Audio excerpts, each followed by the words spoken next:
Welcome to healthy food kitchen. இன்றைக்கி நம்ம நெல்லிக்காய் சூப்பு குழந்தைங்களுக்கு பிடித்த மாதிரி வைக்க போகிறோம்.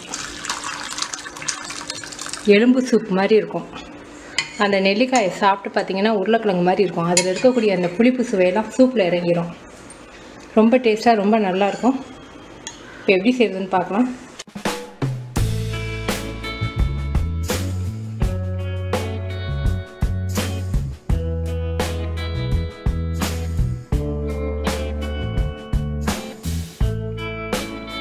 ஒரு பெரிய வெங்காயம் நறுக்கி வச்சுருக்கேன். 2 பச்சை மிளகாய் இந்த மாதிரி வகுந்து விட்டு வச்சுருக்கேன். மீடியம் சைஸ் நெல்லிக்காய் 2 நெல்லிக்காய்.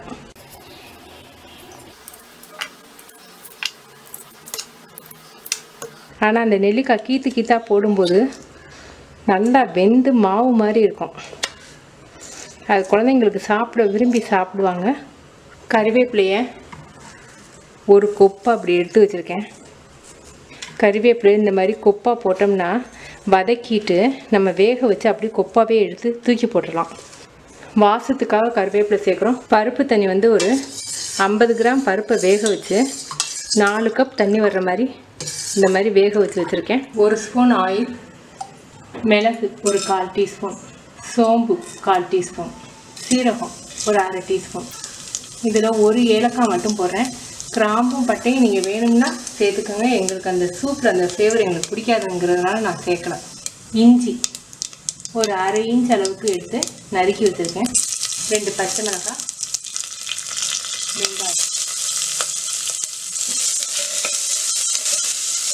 நெல்லிக்காய். இதை அப்படி போட்டுருவோம். மஞ்சத்தூள் ஒரு 1/4 டீஸ்பூன். இது சோம்பு பவுடர் ஒரு 1/2 டீஸ்பூன் போட்டால் எலும்பு குழம்பு டேஸ்ட்டாக ரொம்ப டேஸ்ட்டாக இப்போ நம்ம எடுத்து வச்சிருக்க பருப்பு தண்ணி, தேவையான அளவுக்கு உப்பு. நான் வந்து 4 கப் வர அளவுக்கு 2 நெல்லிக்காய் போட்டிருக்கேன். நீங்கள் கூடுதலாக நெல்லிக்காய் போட்டிங்கன்னா பச்சை மிளகாயை கொஞ்சம் கூட போட்டுக்கணும்.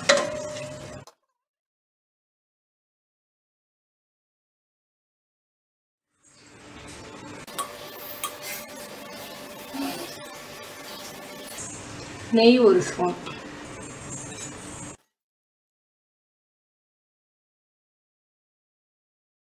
இதில் இப்போ 1/2 கப் தேங்காய் பால். Soup ready. ரொம்ப டேஸ்ட்டாக ரொம்ப நல்லாயிருக்கு. நீங்கள் செஞ்சு பார்த்துட்டு உங்கள் கமெண்ட்ஸ் எனக்கு சொல்லுங்கள். தேங்க்யூ.